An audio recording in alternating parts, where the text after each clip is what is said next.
Is this the worst bull market in crypto's history? Talk about that on today's show. We're also going to talk about what Polygon is doing. The token migration has officially begun. Also, Aave, as our friend Jimmy said in the chat, has been an absolute stud. Yes, it has.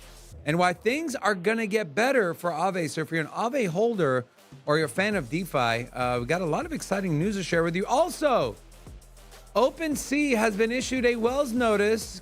Someone woke up Gary Gensler. Was it you watching? Shame on you. What are some of the people saying? What are some of the analysts saying?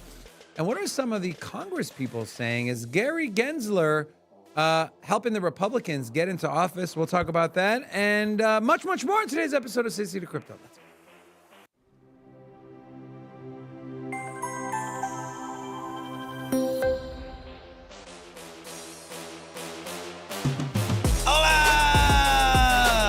Boy, Big Rob, back in the house. Welcome to Sin City Crypto, the entertainment-focused cryptocurrency channel. We take that old, boring, and stale information you find at every other lackluster channel, and we do it the right way. Glitz, glamour, and, well, entertainment capital of the world, Las Vegas, Nevada, home of our studio. Viva Las Vegas! You know what's disheartening? So you're wrong all the time? God damn it.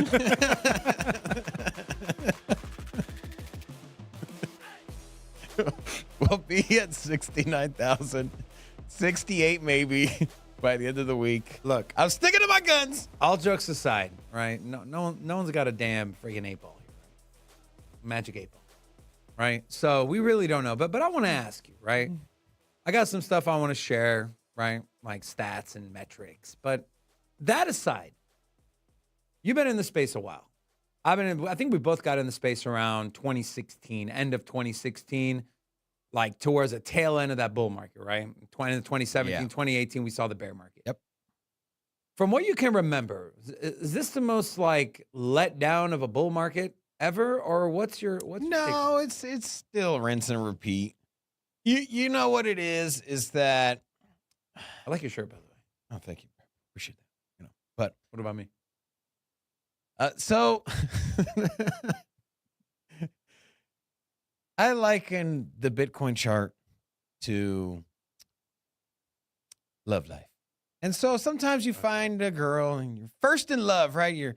You're a little pup in middle school, maybe early high school. And well, you get your heart stomped on and you learn, you think you learn your lesson, you move on, you're like, damn it. She got my ass good. And then you move on to the next one. And then you're like, all right, this one's going to be different. And then you go down that rocky road. And you're like, damn it, got me again. You know what? This third time I'm wise up. I'm get me a good girl. And so go down the road third time. And then this time, instead of a rocky road, I mean, the tires just fall off. Car catches on fire. The axle just Yeah, like- snaps in half. And you get a ticket somehow for your car being on the side of the road.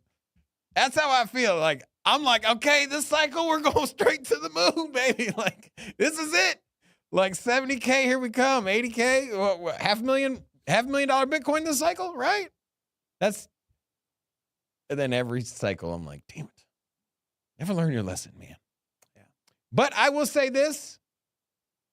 There is still a lot of love to be gained here in this relationship. And that Bitcoin is still going through the halving cycle. Supply shock is. You think Bitcoin's just not ready to settle down again? Yeah. It's gonna jaded? be a minute. It's gonna be a minute. No. I honestly, very minor pullback. So all joking aside, we were at 58,000.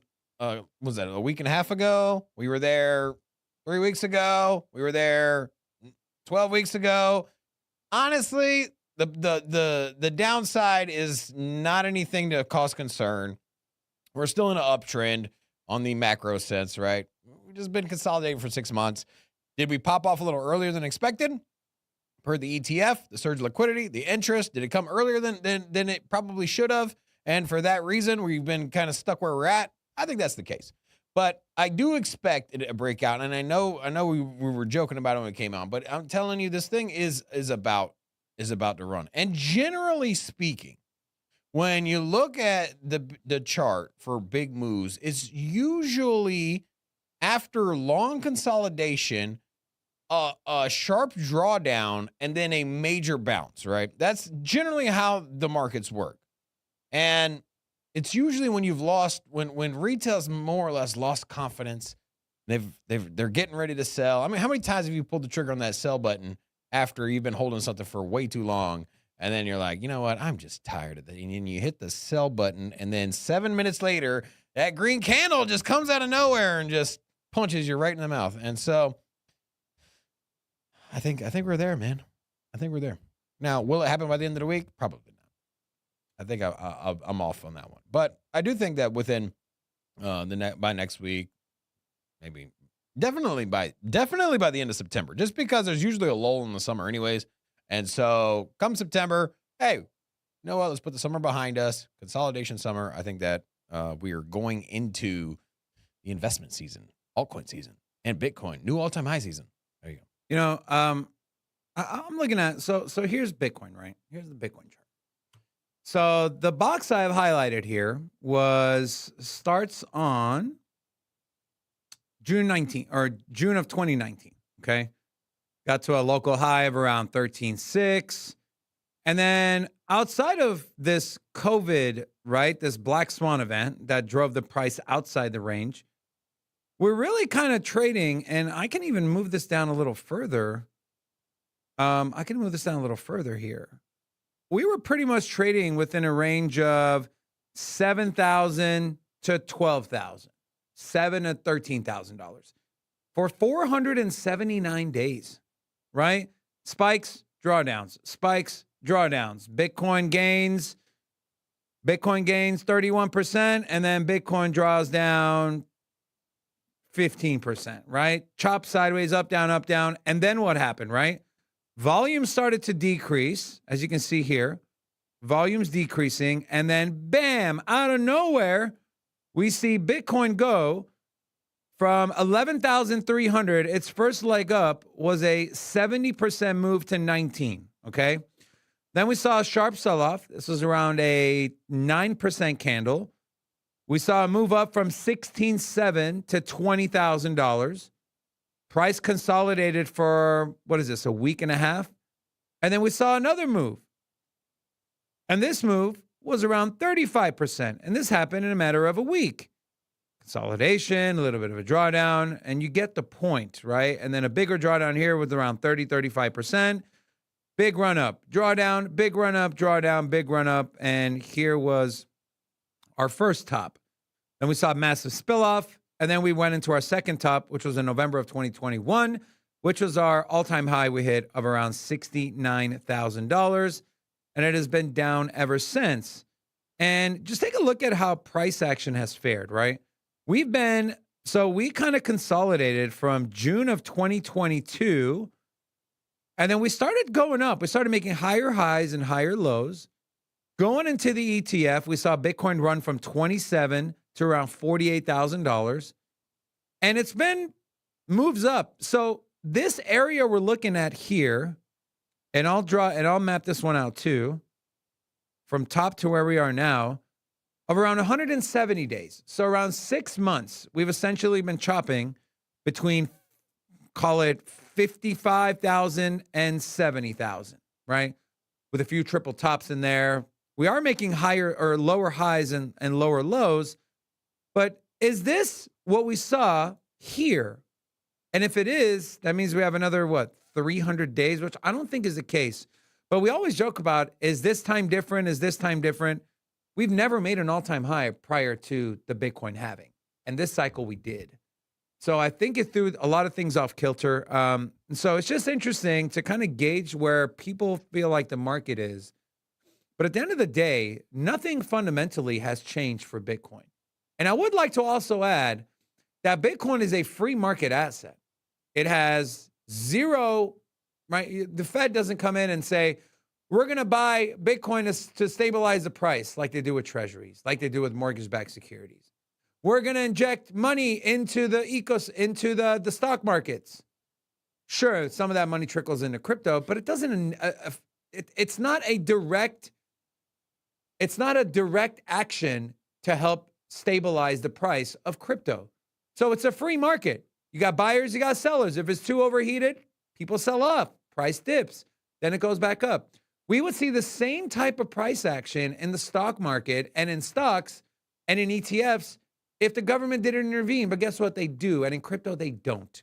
And so that's just one thing to keep in mind. And, we get this question all the time. Is the top in? And I just want to share this. I posted this on our X page. So this is the Pi Cycle Top Indicator. And you have three things plotted here. The white is going to be the price of Bitcoin. Your red line is your 111-day daily moving average.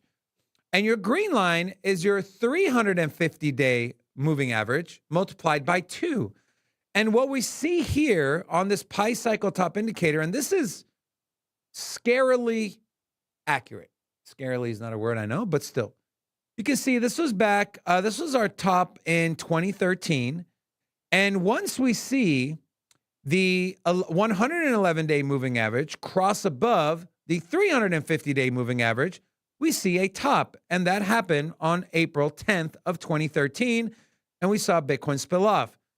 Then in November of 2013, we saw the 111-day moving average break above, and then price spilled off. And then these two inverted again, and we saw consolidation, slow price move to the upside. And as we get closer to the top, you can see here, you guys, I'm trying to make the page bigger. As we get closer to the top, you can see here, these lines start to converge. They start to get closer. And ultimately, when they do, when they do flip, that is when we start seeing our cycle top. Now, where are we now, right? And this example holds true across the board. Where are we now? And let me make sure this is 2024. Yes, it is. Perfect. Where are we now? Let's take a look. Let me zoom in here. It's actually going in the opposite direction, right? Your 111-day and your 350-day moving average, they're moving in the opposite direction. 111-day is trending down. The 350 is trending up. And so to those of you that say the top is in, sure. Could it happen? Absolutely. Could this cycle be wrong? Yes. But according to history, this thing has been pretty spot on, and we're nowhere near these two lines converging and crossing over again, indicating that the top is in. You also have ETF flows. Prior to yesterday, going back to August 14th, every single day, August 15th, every single day has been positive inflows. With the last 2 days prior to yesterday, the 23rd, we saw inflows of 252 million. The 26th, we saw inflows of 200 million. And yesterday, we saw outflows of 127 million. And so expect to see these things more often as holders of the ETF, right? These stock people, these traditional finance people, they rebalance their portfolios. Not sure exactly how often. Is it every quarter? Is it every month? Is it every half a year, every fiscal year? Who knows? But at the end of the day, if their allocation is 5% and Bitcoin goes up 30%, they're going to readjust their portfolio to the downside. But on the flip side, if Bitcoin does draw down 20%, 15%, guess what? They're going to adjust to the upside. They're going to add more exposure. That's a whole separate side. That's not even including retail, right? What's driven price action in the past, we're not even accounting for that. What are your thoughts on all this? You don't think the top is in, right? No, not at all. Okay. I think that, what you said there is that, your people are going to rebalance, and that's something new that's going to take into account, right? And so if you have an exposure to 5% and all of a sudden, you got exposure to Bitcoin at $40,000, you're up 50% on the price or in gains, you're going to sell down. So, are we going to see more of this long-term consolidation after big moves? I think this is actually probably something that's going to be more normal, right? So I think that when we get to that $90,000, that $100,000 Bitcoin, I think we see something very similar as well. I don't know if it'll be the full duration of 6 months like we just saw, but I think that, maybe the days of these moving from last bull market, we moved from essentially $12,000 up to $40,000 abruptly, right? In a matter of a few short months. And then from there, pretty quickly still moved up to 60,000, not quite as abrupt as 10 to 40. But I do think that maybe those upside gains take a little longer to mature, right? And I think it's because of what you're saying, that now that retail has kind of fallen to the back seat, right? And that institutions are here, how much are they going to hold before they start selling? And it's not because they don't believe in the asset; they're just going to be up in massive profit. They're going to, rebalance. So I think that's something that we're going to see a lot more of. And so yeah. And then a couple of things I want to share here. What are the long-term holders doing? They're holding, right? So this is the article from Crypto Nodes. Bitcoin long-term holders gain market dominance amidst market fluctuations. Long-term holders are defined who hold Bitcoin for more than 155 days. You can see this chart here from Crypto Quant, right? So in the purple shaded area down here, you have your long-term holder supply. You have the tan shaded area is your short-term holder supply. And you can see here in the highlighted green, we see a spike in long-term holders. What does that mean? Price dips, long-term holder metric spike, which means these people that bought 155 days ago, they're not selling. People that buy in DCA, they are not selling. So who is selling? Miners are selling, ETFs are selling, and of course, short-term holders are selling. And so at the end of the day, retail might not be here yet, but the amount of people that joined us last cycle, the cycle before, the true believers, the people that stuck around, they're not selling their coins. So there's going to come an inflection point at some point where there's going to be more people who want to buy the damn thing than there are people willing to sell it. Simple, supply and demand, the basis of macroeconomics, right? And so it's important to keep these things in perspective, not be lulled to sleep from the price action, not get too heavily emotional, whether your portfolio is up 10%, down 20%. If you're in it for the long term and your portfolio is solid, you'll be fine. And what I did yesterday is I sat down and I looked at, all right, how much capital do I have on the side? I always have a little bit of stable coins. I'm like, is this the right time to deploy? I did deploy some of those, added more to my Aave bag. I moved my portfolio around. I decided to take money out of Algorand and I put it into Render. I decided to take some money out of Polygon on that pump and put it in more into Caspa. And so these are all things I'm doing. And sure, should I have done it maybe a week and a half ago, 2 weeks ago? Sure. Price is a little higher. Could have sold Algorand at 14, 15 cents. Sold it at 13. Could have sold Polygon at, 55 cents. I sold it at 50 cents. At the end of the day, these are all things you want to do. And so that's just my thing. Did you make any portfolio adjustments? No, you know what? I've been kind of watching to see like how far of a drawdown is this going to be. I don't know, man. I feel like going into this weekend, I would say up until Saturday. I've I'm been just seeing curious. Sunday pumps. That's what I mean. I'm not going to wait till Sunday, but I do have, I don't know what we were talking about. I do have some additional capital I'm going to deploy. And I was actually looking, a little upset about a week ago. And I was like, not that I wanted the market to draw down. I was just kind of like, I kind of missed out on some of these cheaper prices. And so I have a feeling that the market is trending to the downside. I don't know how far it's going to draw. I wouldn't be surprised to see us down to, what do you think? 55,000, 53,000? Do you think? I do think that I'm about 50-50 right now on what direction the market's going to go.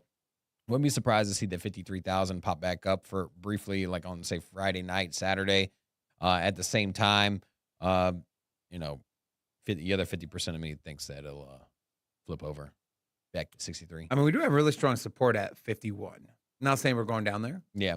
But when I say 53, 55, we go down to 51, maybe on a wick, but realistically, we kind of bounce back. Yeah, settle in at 53. And so if that happens, when I see Bitcoin down to that 53, whatever alts are really discounted, I'm probably gonna buy a lot. Speaking of alts, I saw the alts. I think this is the last pullback before the big run up. So I think this is the last chance to get the discounted price. Oh yeah, yeah. Okay. Do you? I think 3 weeks from now we're not going to be at 60K. I think at 3 weeks from now we're going to be at 70 plus, and I feel very, very, very confident in that. Very, very confident. And so, I mean, we're going to be going the later half of September. We know that October is Uptober, right? And so October is going to be, in my opinion, very. So that's what I'm saying is that this is your last pullback. But then what are we going to do in September? September historically has been the worst month for Bitcoin. I think September is the upside test. I think that September in the next like 3 weeks. What do you mean upside test? Is that we get up to 63 and then we get up to 70, 72. Maybe we bounce back down to 68. But I think that's what September is. It's the back to 70K. Let's talk about all-time highs again, and then at some point it breaks. You have a lot of important things happening as well in September, right? You have the Fed rate cut September 18th, unemployment numbers, CPI numbers. You have the presidential debate. We've seen how crypto has reacted to whether Trump is leading or Kamala is leading. So that's what I'm saying is that you agree. So I think there's going to be a lot of volatility in September. In October, it's going to be. Here's the thing in October. Fiscal year resets. Yeah. And then you have the FTX 14 billion. Price of Bitcoin, where is it at in October? In like the beginning of October. What's the highest price is going to be in October? In the month of October? Yeah. I think we'll break new all-time highs. Okay. So you think it'll be $80,000 Bitcoin at some point in 78 October? to 82. Okay. So we have 1 month to buy. That's what I mean. Like, I'm not going to be able to time it to the day. I'm not going to be like, well, you know what? We draw down on September 12th and we hit, 49,000 for 8 hours. No, I'm telling you right now is your last chance to get in at these prices before the next big run up. That's what I mean. And I don't know if we pop off in the second week of September. I don't know if we pop off in the first week of September. I don't know if we pop off in the third or fourth week. But I'm telling you, this thing is about to break to the upside. It's going to happen. And so I'm buying now, man. There's a pullback, and I adamantly believe this is the last pullback before the big run up. Now, like I said, I'm probably going to see how far this drawdown goes. I think it might about 50-50 if it'll pull back more. And if it pulls back to 53, man, your boy is buying. I'm going all in, and then I'm going to sit back. And I do think just how the bull market kicked off a little early, I think that historically October has been a very, very, very bullish month for Bitcoin. I think that we get that kickoff a little earlier than all the way into October. I think that it kicks off in September. So. Yeah. And I think the debate on September 10th, I think that's going to cause a lot of volatility. I think if the pundits say that Trump won, then the markets could rip. Never know. It could also if he stumbles or something could happens, also bring up Bitcoin. I know it's. I doubt it. We thought so last time, remember? No, you thought so last time. That's true. But I'm changing. And this time, I'm telling you, I think they might throw a curveball because, I don't think so. Well, the difference now is that this debate is prior to both RFK and Trump speaking at Bitcoin, the convention in Nashville. Post?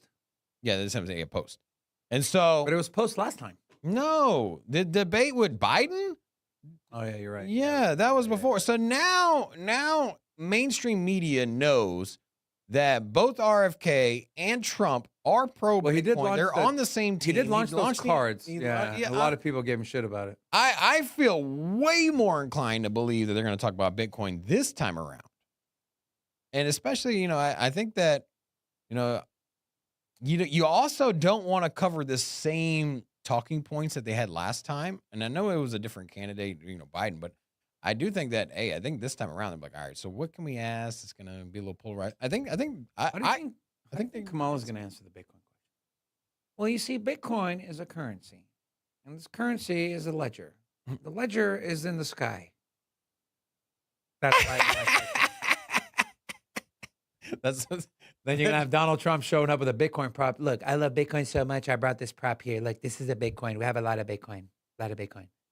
Anyways, guys, today's a very special day. 10 years ago, the first recipient of Bitcoin, he passed away 10 years ago, Hal Finney. A lot of people speculate that he was Satoshi. And to be fair, his wife was on a few interviews and said she actually doesn't like that that people speculate on and talk about that because she gets unwarranted calls, emails, just gets harassed. And so, but we do know that he did play a vital part in helping the Bitcoin just create it and also grow that ecosystem.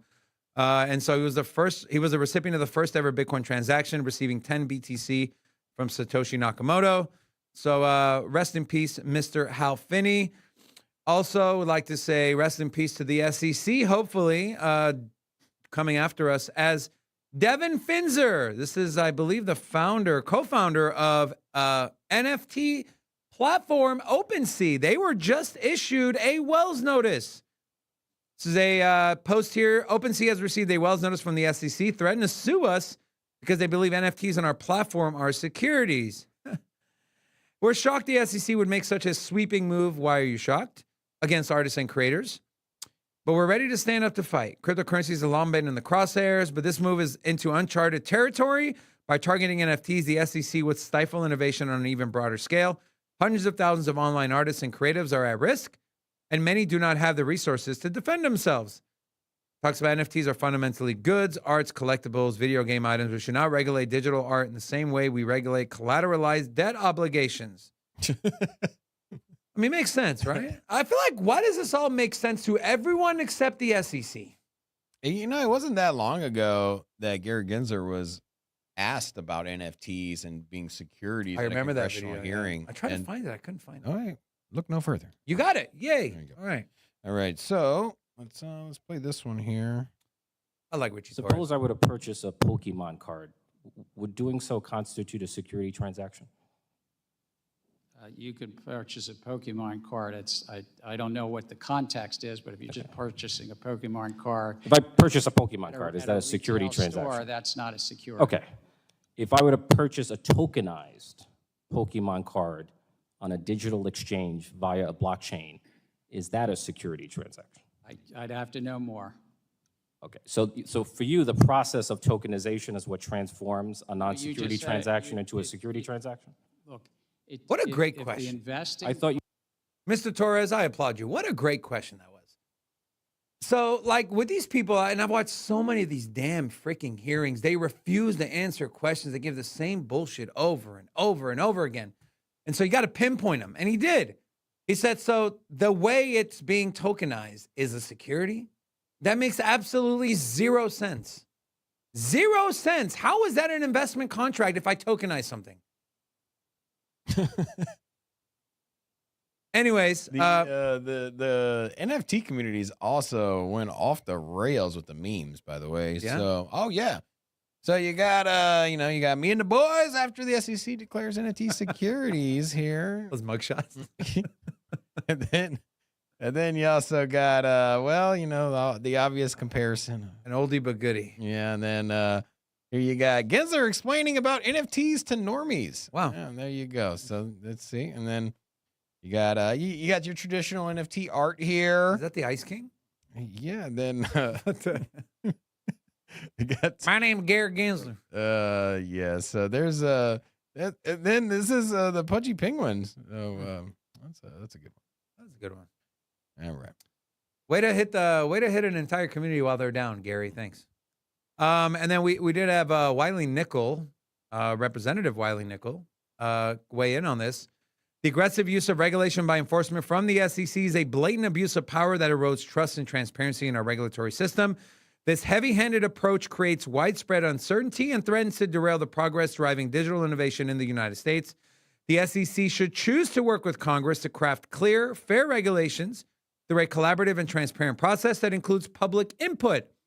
Only then can we build a regulatory framework for Web3 that protects consumers and supports digital innovation instead of crushing it. Let me ask you something. Ask me. Why didn't the SEC sue Chrissy's auction, the art auction? They're the ones that have sold the highest price NFTs, right? They've sold the Banksy. Don't give him any ideas here, Robin, okay? Is that what Don't I'm give saying? Gary ideas. I No, heard he watched their show. well, the thing is that auction house is a privileged house for the elitists to get their fine art and collectibles. I see where you're going with this. And I question, why does one art broker dealer auction house that sells art also sells NFTs, go figure, has no legal recourse for them, right? But yet the one that sells exclusively NFTs to the crypto community, they are the ones that get hit with the SEC. And which company do you think is bigger? Doesn't the SEC typically go after bigger companies, right? Hey, let's just say I'm defrauding people through some Ponzi scheme, right? And I'm a smaller company. I'm, less likely to get attacked by the SEC. But now if a giant company does it, Bank of America, they got no problem. So why is it that a larger auction house that sells NFTs is free of Because they SEC came in and scrutiny? registered. They did not. I know, it's a joke. Yeah, so it's an obvious attack against crypto, and then you just it's art. So this just doesn't make sense to me, and I won't go too deep into it. But I mean, if I were to draw 100 paintings of landmarks across the U.S. and sell them, I mean, there's obviously no way, shape, or form that's a security, right? Or me selling them or me giving them to a museum or an art house or whatever it is. That no way, shape, or form is that ever even considered a sale of a security. So why is it that if I sell those online, is that any different? Like it makes no damn sense. Are they going to shut down Amazon for all of their print wall art? Right? You go to Amazon and you can type in framed art, and you'll see on there there's all kinds of different art on there, right? So let's see, wall art. Is this any different? This is a print. There's 10,000 of these freaking things at their warehouse, and so these are sold online. You can also buy unique pieces. So I just don't understand how they could at all win any court case. Like, how could any judge sit in front of this case and be like, you know what, that, sir, is a security? Like, absolutely not. I don't know, man. It's upsetting. I'm upset with you, Robin. Do you think there's any way a court case would favor? No. I mean, this is more clear than a token. Can we agree on that? Yeah. Okay. So they're going to go in front of a judge, and the judge is going to say, wait, these are collectible, what? These are paintings on just the internet, and they're securities? Yeah, we're going to dismiss it. That's what I think is going to happen, but you never know. Judges are different, but yeah. I do want to share this video here. This is, before I share the video, I want to give a big thank you to today's channel sponsor, which is Radix. Radix has been leading in the DeFi space. A lot of exciting things are happening on the network. We look forward to bringing their team on again to give an update on what they're doing. We have their RadQuest that has been a massive success. And they're a very unique project because they're a layer 1 DeFi protocol. So everything happens on layer 1, no bridges, no layer 2 solutions built on it. And so it's extremely fast, extremely cheap. And we're excited to see the ecosystem grow. So big thank you to Radix for sponsoring today's show. If you want more information, visit radixdlt.com. There's a link in the description of the video. Speaking of videos, let's just watch the video. But you are talking about taxing unreal. By the way, this is Kamala Harris's economic advisor. But you are talking about taxing unrealized gains at levels that we haven't seen in the past, have never seen before. Well, I'm glad you brought up unrealized gains because I think it's an important clarification because there's multiple proposals here. Okay. The tax on unrealized gains applies only to people with assets over $100 million. And just to emphasize how small a group that is, that's about less than 1/2% of Americans, about 60,000 people in the entire country. And yeah, I think it's pretty reasonable, given the flawed system that we have right now for capital taxation, that people in that very exclusive category be able to be taxed on unrealized gains. And there's all sorts of exceptions and deferrals within that proposal to make sure that if you're a founder of a company, you don't have to sell your... I'm sorry, but you might be watching this and you might be saying, 100 million, that doesn't affect me. But let me put it to you this way.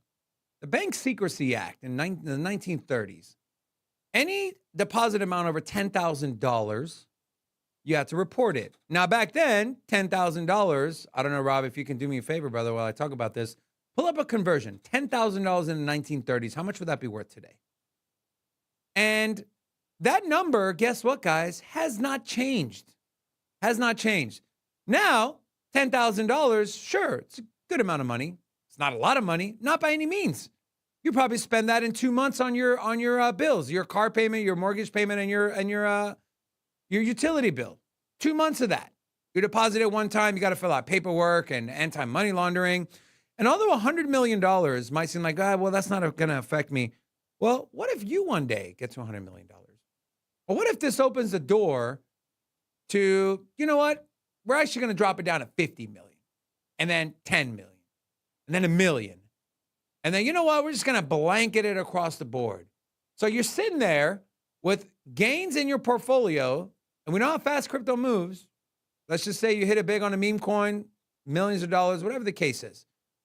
You get to that amount, you haven't sold anything yet, but you have to pay taxes on it. Where are you going to get that money from? And so why do I bring this up? I bring this up because it's important to make sure that not only are you focused on the money you're making, but how are you going to keep more of that money with you and not give it over to the government because you know they're going to blow the money anyways. And so one of the ways, that I personally do it is shelter my taxes through an IRA. And so you think about, well, how can I do that with crypto? The platform we use is iTrust. And so if you don't have an account, highly recommend you do it, man. Do it. Put some money in there. Put some of your portfolio in there, or create a new savings account, whatever the case may be. You set up a Roth IRA. That way, when you do pull that money out, you don't got to worry about taxes. You don't got to worry about unrealized gains as your profits go up. And so if you're interested, you get a free $100 when you fund your account. Links in the description. I went the lazy way because, we're doing a show, so I got to do this thing quick, to pull up information. So I went to ChatGPT and, page not found. So I was like, you know what? Let me try Copilot. Huh. So I typed in Copilot. That said, taking in for, I can't zoom in on this thing. How do I make this thing bigger? Anyways, I said, taking in for inflation, what is the value of $10,000 in the 1930s compared to now? And, it said 100,000 in the 1930s, taken into inflation around 3.7% per year, it would be worth 188,000. I feel like it'd be a lot more than 188,000, don't you think? 188,000. Oh, look, a quick search, Robin, I got the answer. 188 grand. Is it? So that's like saying today, hey, well, if you make a deposit over $188,000, you got to fill out forms. Like, well, how often are we going to do that? I feel like $10,000 was a lot more than 188,000. I mean, I'm not going to. Yeah. It had to have been, right? You could bought a house, a couple houses for $10,000. Yeah, back then. I don't know. The point I'm trying to make is be smart, right? Stay ahead of it. We're all going to make money here in the space. Make sure you don't hand it over to the people that have no idea how to spend the money. We lost $200 million. I guess we accidentally paid the Taliban. What? These are our hard-earned money we're making, whether it's on capital gains we make from our investments or money we have to pay from our paychecks. And so keep a majority of that. We don't talk about that enough. I feel like we always talk about how make money. Great, you made $1 million. You really want to give $500,000 of that away to the government? No, hell no. I'm going to take that money and do crazy stuff with it. You have any thoughts on that? Nah. No. Pretty straightforward. Get into the market. All right, so let's take a look. Bitcoin's back flirting with 59,000. It wasn't that long ago. It was at 57,000 earlier this morning, a few hours ago. So a little bit of a reversal, but no, obviously we spilled off here from 62. You go back on the 1 week, kind of see not that dramatic, right? Because we were right at 60,000 just a week ago. And then on the 1 month, we're still trending pretty well, right? I mean, because about 3 weeks ago, we were down to that 49,000 briefly. Basically, we smacked 50,000 and bounced back. And then you look at the 1 year, you can just see this is part of a long-term consolidation. I will say this, Robin, what's the play here? Is the play Bitcoin? Is the play altcoin? But the thing is, and I can't draw here on this, but just from my I can draw. Okay, but take a look.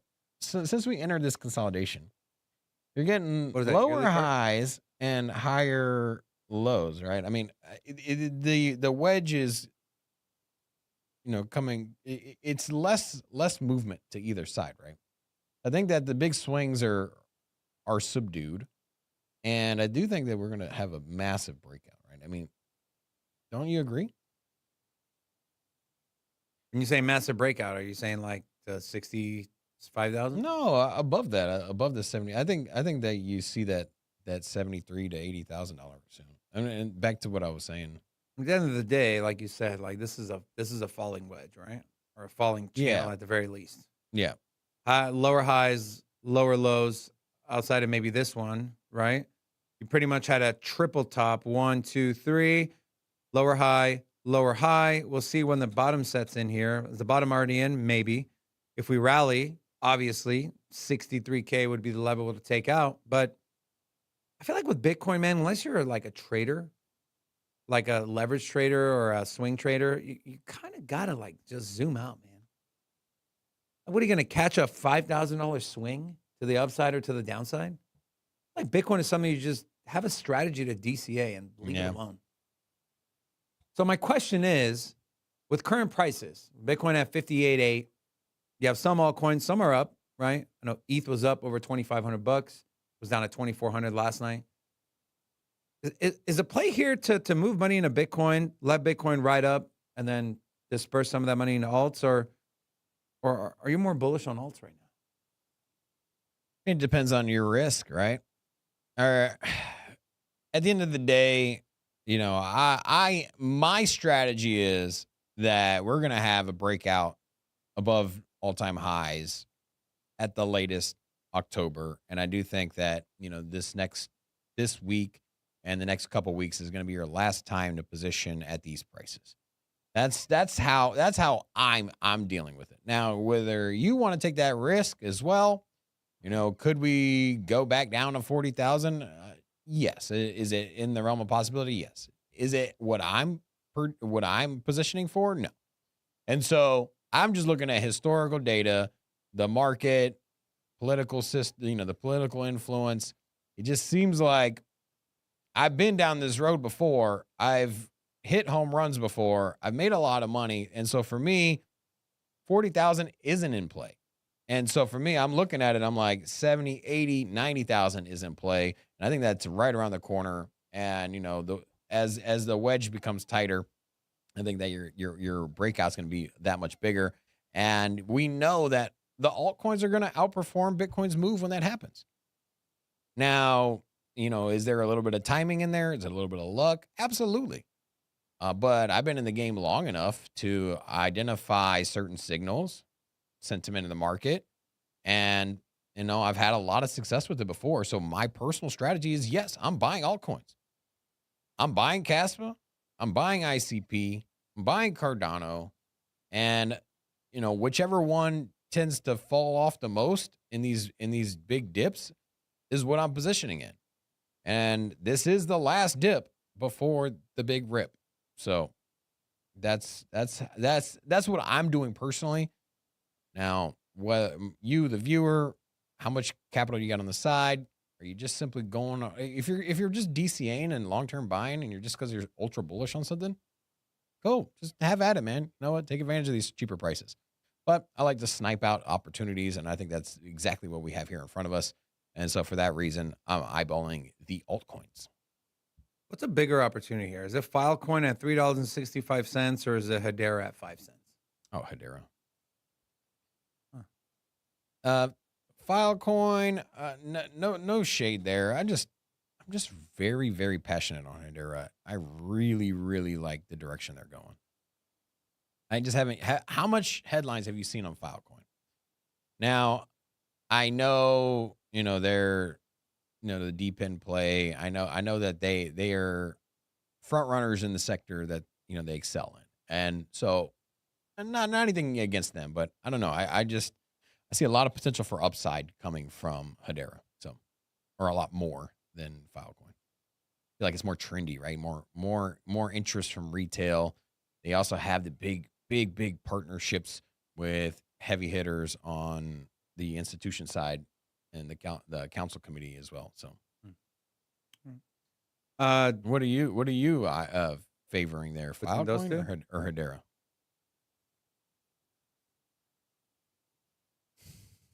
Probably Hedera. Yeah. Yeah.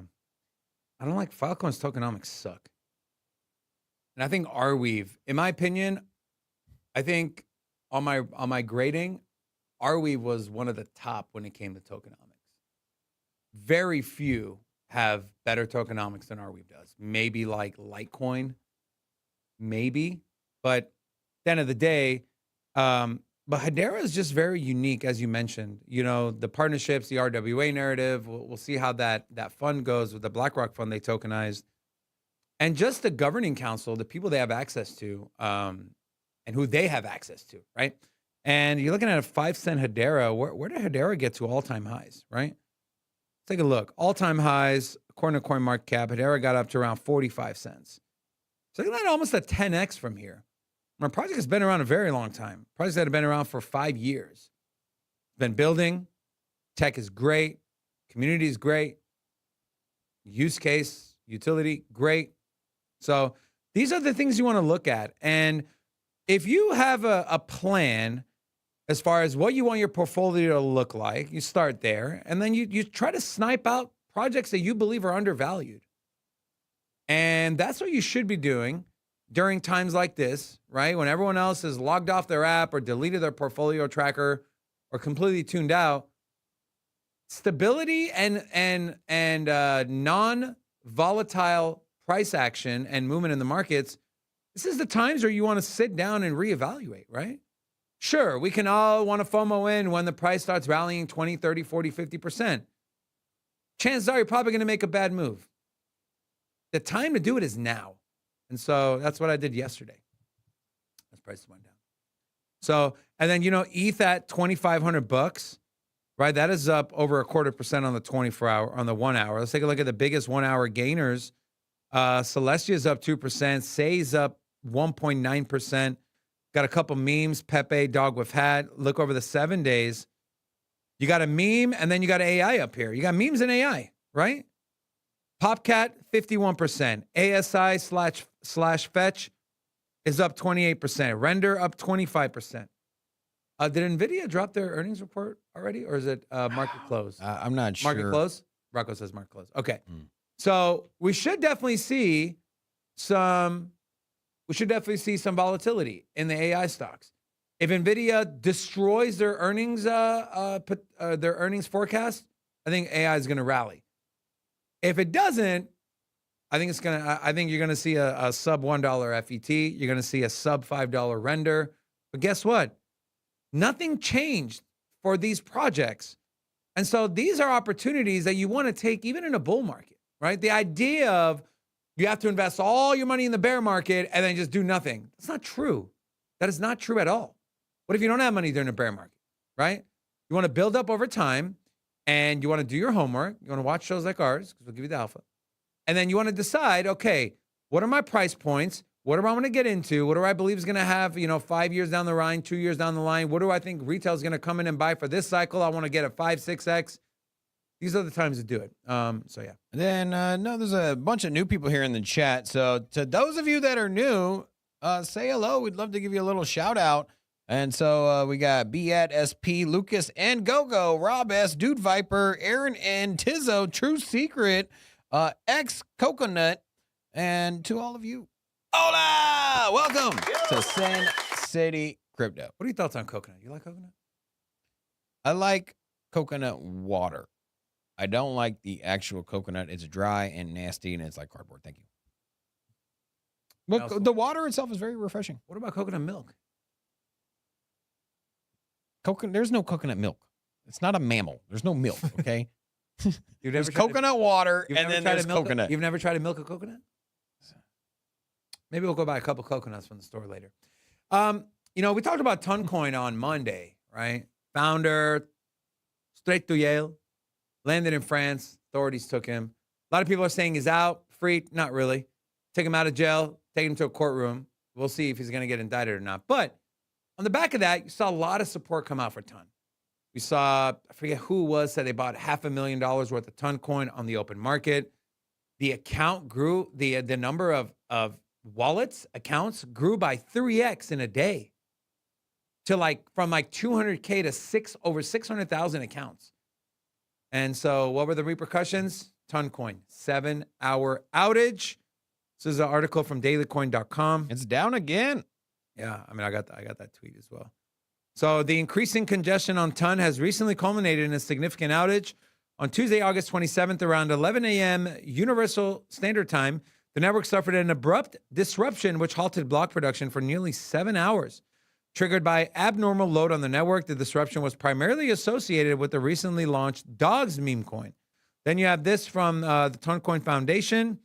Block production on Ton experiencing further disruption. Block production issues began at the time I mentioned. The disruption appears to be due to heavy load attributed to the Dogs token minting. Ton Core is working on a solution. They will continue to keep you updated. What are your thoughts here? New chain. Lots of users. This is a playbook straight out of Solana? Yeah. Does it worry you? If you're a holder of Ton, what do you suggest someone do? We already talked I'm about a it. Ton holder. What should I do? Unhold. Unhold. How about this? If you're holding it for the long term and you're excited about the project, cool, awesome. But realistically, it's new.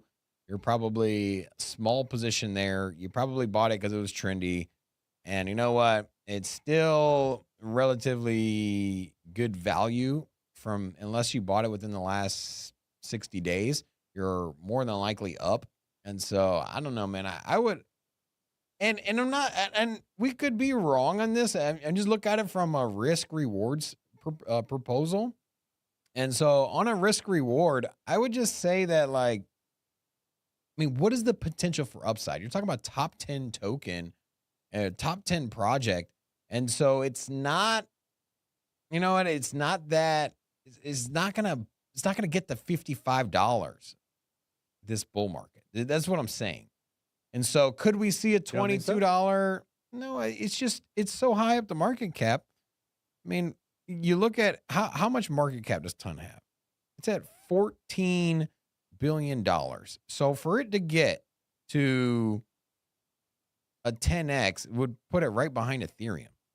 But that's assuming Ethereum. Yeah, but still, man, past the Tether's market cap to number 3. We saw Hex go to 80. So for it to get a $50, it would be Bitcoin, Ethereum, and then Toncoin. And yes, you'd have to factor in the entire market moving, more liquidity in the market. But I don't know, man. I don't think that retail is going to come in and push up the entire market like we saw in 2021.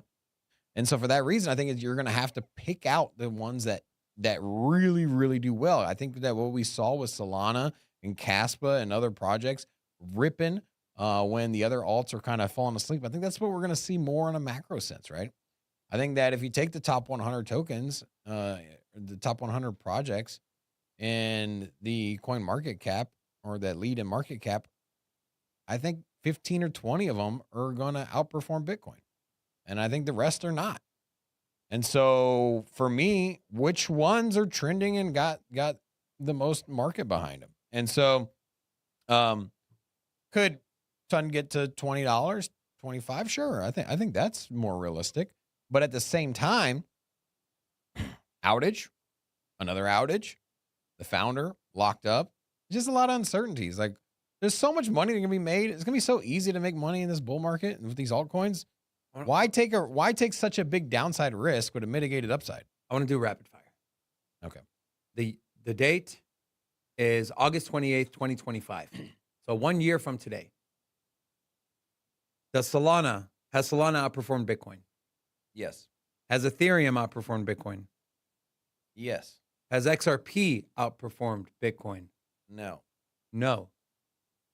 Do you have like a one sentence there why you think no? I think it just takes too long for those deals to materialize. Okay. And I think that they are contingent on central banks and nation states. And I just think that now that the court case is behind us, I think that it's just going to take a little while to materialize. What about Doge? Very bullish on XRP in the long term. Just on the 1 month, no. Dogecoin? No. Me too. I'm with you on that one. So many memes. No, I'm not saying Doge is going to go away. It's the OG, right? But That could be the wild card, though. I think that Elon Musk could. yeah, but we've catapult seen that we've thing. seen his But tweets, his and, Dogecoin dominance is down. tweets, and putting it in the X platform as Yes, that is different. I agree. that's where the wild. Cardano, Yes. Avalanche. No. You don't think Avalanche is going to outperform Bitcoin in a year? You're crazy. Why not?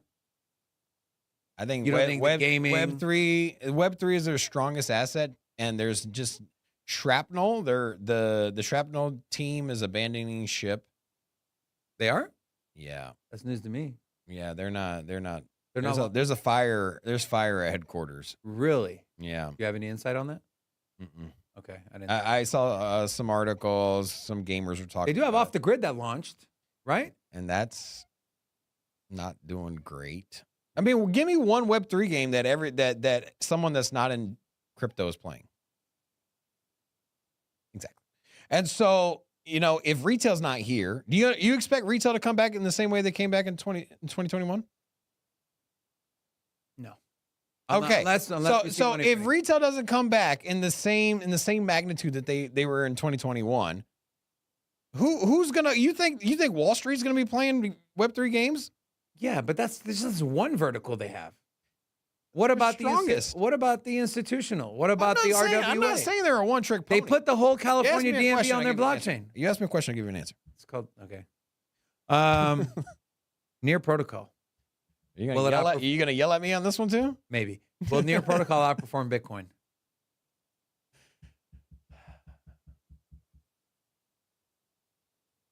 No. No. No. Hey, this is where I draw the line. You don't think? I think that they pump because of AI, and then I think AI cools and it pulls down a lot of AI. AI cools as we head into artificial general intelligence, and then ultimately artificial super intelligence, and near protocol and everything. It's disruptive. AI is disruptive. Uh-huh. But we went from no AI to where we're at now very quickly, and everybody woke up to like, holy shit, this thing is pretty badass. And now now we're gonna have slight improvements for the next year. Right? Do you think that all of a sudden robots are gonna start walking around in the next 12 months? We literally saw a robot dog at Rare Evo. Yeah, that's not AI blockchain technology. That is robotics, bro. But your thesis of AI cooling down, that was your thesis. You I think AI AI had a massive run. What we saw in Nvidia was massive, and I think that where you see gains, and you just look, and I just look at it from any market, right? You can look at the internet, you can look at any technology. When something comes onto the scene, all of a sudden grows by a factor of 100x, and then it starts to cool off. What happens? It usually takes a longer cool off period, and then it resurges again, right? I mean, it was no different than Tesla. Tesla came out super disruptive. Everyone was like, holy crap, a full electric car that works with charging stations in my neighborhood. And then that thing ripped. And then what happened to Tesla stock? It freaking fell apart for years. It was down. And then what happened? All of a sudden, now you look down the street and there's a Tesla, there's a freaking Cybertruck everywhere you turn around the next corner. And so every big, and I'm not, and Tesla's obviously one of the strongest performing companies out there. Look at Amazon. Amazon during the .com rose to crazy valuations. And then what happened? It cooled off. And you think it's, you think it's going to happen in a year? It started in 2022. We've already had 2 years of this. We've had 2 years of it, and we saw Nvidia go from a graphic card manufacturer to one of the wealthiest companies in the world, passing Meta. Like, it's crazy how much they've grown, and so to think that they're going to consolidate and cool off, and AI just isn't that impressive on a month-to-month basis. When AI was ripping, there was all kinds of new AIs, and you're like, oh man, you can do stuff with voice, and now you got video. What are they gonna do next? This is what I'm saying, is that like it is disruptive, it's game changing, it's phenomenal technology, but we just rolled out a bunch of badass things. And what's next or what's next? Chat GPT 5? Okay, it's just gonna be smarter. Exactly, and it continues to improve. But it's not going to be. We went from web search, Google, to find your information, to now we have a virtual assistant that could pull information. The leap was extraordinary, right? We pushed our entire civilization and technology forward 100 years in the span of like 2 years. And so now we got it, but at the same time, there's really not any massive innovation that is like global changing coming down the pipeline within the next 12 months outside of what we already have, right? They can't even put text on the AI generated art yet. Exactly, yet. Yeah, so that's my point. So when they do, all of a sudden it's going to be like, "Oh my god, I asked ChatGPT to put the word boom on there and it did successfully instead of a bunch of weird characters." There's literally millions and billions of dollars being poured into AI. We haven't even seen adoption on a large scale. And you're over here saying AI is going to fizzle out in a year. We haven't seen adoption on a mass scale. Look at NVIDIA, bro. What do you mean? Look at their stock price. What do you mean they haven't got adoption? What does NVIDIA do? They make fucking hardware. Yes, they power. Yes. They power. And the why AI. are people continuing to buy their hardware? Because AI is. You don't even use AI. You don't even. who? So you're like all of a sudden you're an expert on AI. I never said I was an expert, but I don't see the trend slowing down in a year. I use AI for graphic development, for video editing. And has it for gotten better? research. It's gotten slightly And could better. it get better? Every month. Could it get better? Every month it gets better. Exactly my point. You think that's going to slow down in a year? Yeah. I think that it got massively overvalued. I think that all of a sudden the stock price shot way up. I think that every time there's a massive narrative in any of investing sector, right? You say, "Oh my God, NFTs are exploding," and then we've had the same conversation. You telling me that the Bored Apes is going to be blah blah blah? I'm like, no. I'm like, look, it's topped. It's happened. It's going to fizzle. The same thing. You're talking about paintings versus I'm talking about generalized markets being very trendy and hot. And what we have is a generalized market, which is AI, is just very trendy and hot. And I'm not saying it's not useful. I'm just saying that the damn thing came out of nowhere and all these companies became billion-dollar companies out of nowhere. And NVIDIA is just this massive powerhouse out of nowhere. And you look at any time this has happened in history, it always consolidates and cools off every single time. So you think this is an exception, that AI just keeps skyrocketing? NVIDIA is going to be all of a sudden NVIDIA is going to be the world's But I don't company? think the timeline is a year. It's already ran for 2 years. How long is it going to run? 15 months? If you think AI progression is going to slow down over a year, I don't know. I don't think AI progression is going to slow down. I think that investment in AI and company valuation is going to slow down. So why, if AI is going to continue to grow, why would investment slow down? That makes zero sense.